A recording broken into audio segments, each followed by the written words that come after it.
And now, Representative Tulsi Gabbard. Aloha. That's what I call Iowa nice. It's so good to be here with all of you. Thank you very much, the Des Moines Register, for hosting this and giving us the opportunity to be able to give a little bit of background about who I am and why I'm running for president.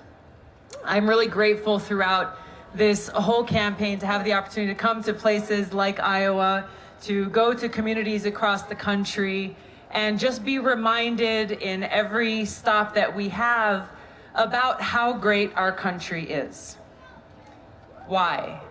Because I know who makes our country great. It is we, the people. And to see the diversity, to see the heart, to see the care that we as Americans have for each other is what gives me hope for our future. Because right now we are facing incredibly challenging times. We are facing great divisiveness. And unfortunately, we face self-serving politicians and people in positions of power who are seeking to tear us apart and to divide us for their own selfish gain, whether it be for political gain or profits or clicks online or media ratings or whatever it is. They're putting their own selfish interest ahead of the interest of the people, separating us, dividing us, driving wedges between us based on the color of our skin, where we come from, how we worship, or if we worship, or who we love, all of these different things that make up the diverse fabric that is the United States of America. And this is so heartbreaking. This is so heartbreaking because we love our country. I love our country. I love our people. It's why after the terrorist attack on 9/11, I enlisted in the Army National Guard. I still serve as a soldier today, now for over 16 years. Thank you for your service. It's why I deployed twice to the Middle East. I volunteered to deploy with my unit. And if we could just for a moment here now, ask all of our veterans who are here and those with military families, if you could raise your hand or stand and just let us thank you for your service. Thank you. Thank you for your sacrifice. All of you. And I had the privilege of serving with people from all across this country. Thank you. You hear me back? Oh, no. Check, check, check, check. 1, 2. Hello? That's better. Can you guys hear me in the back? I served with people from all across this country, from the day I showed up at basic training at Fort Jackson, South Carolina, through my training at Fort Sam Houston in Texas, and Fort Leonard Wood in Missouri, and all the different places where we had an opportunity to go. People who I served with during those 2 deployments downrange, and the amazing thing that I felt was that those who I stood in that formation with, those who I served with, we all wore the same uniform, serving the same flag, focused on that mission that we have of serving our country, of keeping the American people safe. That there was no difference in that focus. That even though we came Democrats, Republicans, independents, conservatives, liberals, black, white, brown, different religions, we represented the diversity of this country, but we stood as one unit, with one voice, with one focus on putting service above self and putting country before self. This speaks to who we are as Americans. This speaks to what unites us as a country, and I think it's especially important for us to remember that now. As those who are in power seek to tear us apart for their own selfish gain, it is only when we, the people, stand up around this unifying principle of freedom, of justice, of opportunity, remembering those freedoms and inalienable rights that are enshrined in our Constitution for every single one of us. Those rights to life, liberty, and the pursuit of happiness.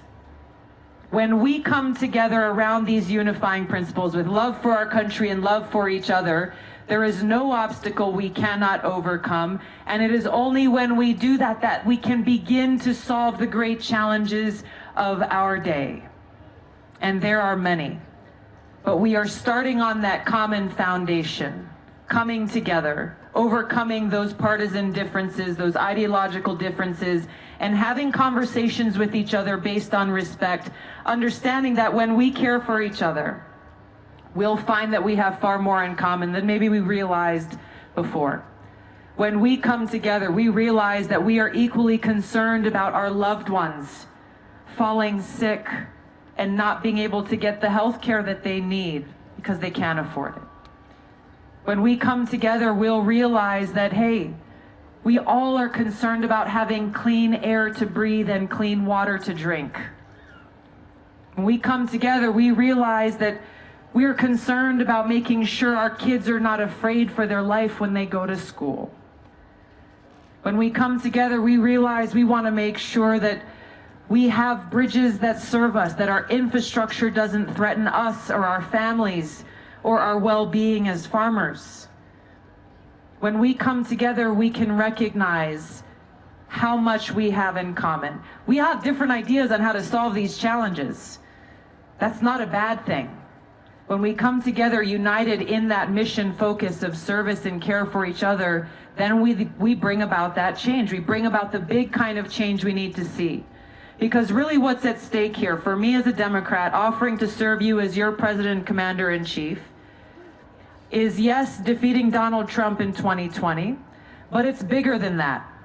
It's bigger than that because folks in this country were struggling and suffering before November of 2016, and we've got to recognize that in order to solve the deep problems that we face, in order to bring about the systemic problems that we face. And if we don't recognize those problems, we'll never be able to solve them.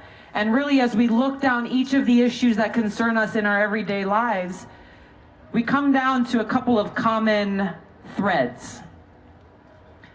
Do you feel that our country is fulfilling the vision our founders had for us, that we really have a government of, by, and for the people?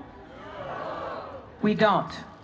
Instead, what we have is a government of, by, and for the rich and powerful, of, by, and for the very few who can buy influence over politicians who are for sale, a government of, by, and for special interests and corporations who are just looking out for their bottom line and how they can make more profits without thinking about the consequence that it has on our everyday lives. So when we're talking about the deep-seated change we need to bring about, this is what we're talking about. And the only way this change happens is when we, the people, rise up and demand it. Demand that we have leaders who are truly of, by, and for the people. To take away the big influence that money has in our politics. To stop the revolving door that we see with elected leaders who serve one day and then go and get hired and get paid lots of money the next day to work as a lobbyist. There are very clear reforms that we need to make in Washington to overturn Citizens United, to get rid of dark money in politics, to make it so that politicians are not influenced by the PAC contributions they get from lobbyists, to make it so that members of Congress are not allowed to become lobbyists after they leave office.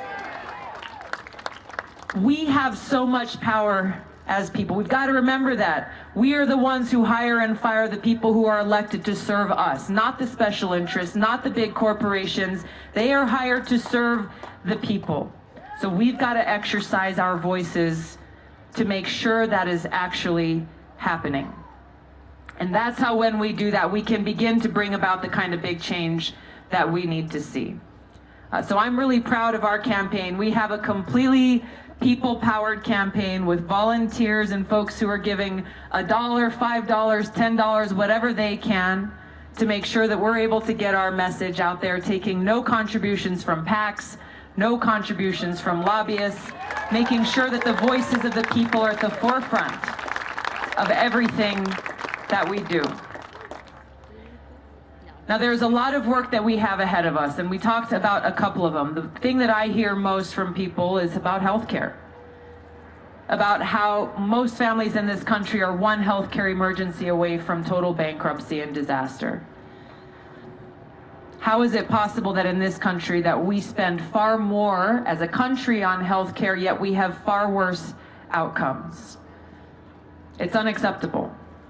This is why I support passing Medicare for All legislation that will make sure that every single American is able to get the care that we need in this country. Private insurance, if you want to choose that route and go for a private option, that's up to you. But we've got to make sure that no one is turned away when they are sick and in need of care.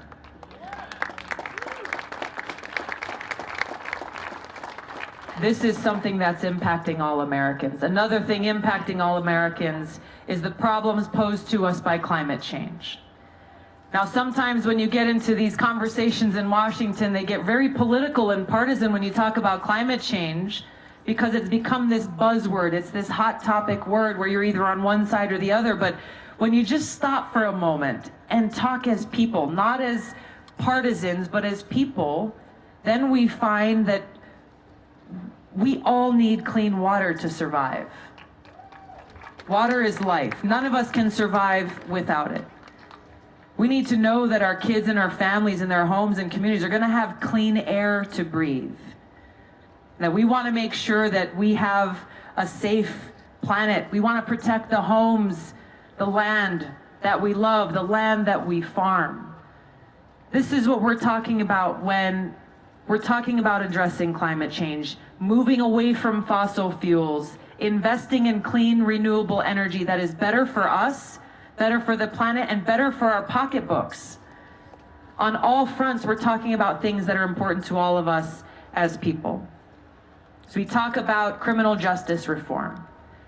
This is an area where we have bipartisan support, where people across this country are seeing their lives damaged, families being torn apart by this broken justice system, by a failed war on drugs, where people are still being thrown in prison for basic marijuana violations. This is why in Congress, I've introduced the only bipartisan bill in Congress that would finally end the federal marijuana prohibition, to begin that process. These are things that are important to all of us. We look at the opioid crisis and the epidemic and the toll that it's taking on families across the country. See how big pharma is responsible for proliferating these highly addictive drugs, cheating and lying to people about how addictive they are, where folks go to the doctor and they get a bunch of these drugs and they aren't told about the risks and the dangers that go with them. And we end up with devastation, people losing their lives, families being torn apart, people seeing their lives and their careers completely devastated, and then seeing those people who are victims of this crisis being treated as criminals. This is wrong. This is a symptom of what happens when we have a government for the few and the rich and powerful rather than a government for the people. This is why we need to invest in treatment, to make sure that we are providing those opportunities to build that path forward towards recovery and do all we can to hold Big Pharma accountable for all the damage they have done. There are so many issues that we need to address. Criminal justice reform, bringing about comprehensive immigration reform. This is something we are seeing that's happening at the border, but it's something that's affecting communities across our country. I've spoken with a lot of folks here today who are concerned about our broken legal immigration system. Why is it that Congress has done nothing? Because of hyper-partisanship. People who are more interested in the political win rather than actually solving the problem. Imagine how much we could do. Imagine how much we could do if leaders in Washington took off their political hats and just said, hey, let's sit around the table and work it out. Just like we do in our everyday lives, right? At work, at school, in our own families, you gotta work it out. There is so much potential and opportunity for us to make sure that every time there's an election, you don't see the same old tired conversations happening, that we can actually begin to solve these problems. Now, there's an issue that is central to all of these that I want to bring up, and I think many of you will recognize how important it is, and that is the cost of war. The cost of war is something that we as veterans, we as service members, we as those who have loved ones who served or are serving in the military understand the high human cost of war. During my first deployment to Iraq in 2005, I served in a field medical unit. And our camp was about 40 miles north of Baghdad, and every single day I saw that heart-wrenching high human cost of war. Brothers and sisters in my unit, brothers and sisters in uniform who paid the ultimate price, who never made that trip home. Others who did, but with many coming home with both visible and invisible wounds, the terrible high cost of war. Then you also see the reality that even if you've never served in uniform, every single one of us as Americans has paid the price for war. You might not realize it, but the reality is every time politicians tell you, sorry, there's just not enough money to make sure the levees in your communities work to prevent flooding. There's just not enough money to build up our infrastructure, not enough money to make sure the water is clean, not enough money to make sure our teachers are paid what they deserve and our kids are getting a great education. Every time they tell you, sorry, there's just not enough money. The reality is these same politicians are signing off on and approving spending trillions of our taxpayer dollars on paying for these wasteful, counterproductive wars that make our country less safe. We've seen these wars in Iraq and Libya and Syria, how they have strengthened terrorist groups like ISIS and Al-Qaeda, how they have taken such a toll on our service members and military families, how they've taken a toll on devastating the lives of the people in the countries where we wage these wars, and how they have sucked the precious resources out of our schools, out of our communities, out of our healthcare system that we so desperately need. This is why it's important to recognize you cannot separate foreign policy from domestic policy. It's not just one little issue that sits on the side as we talk about all the other challenges that we face. This is why, as your president, as your commander-in-chief, I'm committed to ending these wasteful wars. Working to end this new Cold War we are in with ever-escalating tensions between the United States and other nuclear-armed countries like Russia and China, escalated by things like what President Trump did just recently in tearing up this historic INF treaty that was negotiated between Reagan and Gorbachev 30 years ago. A historic treaty that made our country and our people more safe, that made the world more safe. Instead of working to improve it, exercising diplomacy and negotiations, he tore it up, walked away, and now is sparking off a nuclear arms race that will make our world less safe, that pushes us closer to the brink of nuclear catastrophe and total annihilation. Oh, by the way, and also spending more of our taxpayer dollars to build those weapons. This is what we're talking about. This is what is at stake, and this is why there is such a sense of urgency, why we cannot afford to wait to bring about this sea change in our leadership and our foreign policy so that we can focus our limited resources directly in serving the people. This is why I'm so committed to push forward in this campaign, bringing the experience that I have, yes, as a soldier, but the experience that I have as a member of Congress, serving almost 7 years, focused on national security, serving on the Foreign Affairs Committee, the Armed Services Committee, the Homeland Security Committee, recognizing that this issue is central to our ability to be able to address all of the other challenges that we face. Now, the obstacles are great. We're not naive to the power of big money, the power of the establishment, but we've got to remember that there is no force more powerful than we, the people, rise up, united in this love we have for our country and for each other and for our future, transcending all of the things that are used to divide us, staying focused on our mission of service, serving each other, taking care of each other, and serving the best interest of our country. That's why I'm running for president. That's why I'm here asking for your support. If you'd like more information, please visit Tulsi2020.com. And I look forward to coming back here to Iowa a whole lot more and seeing you again.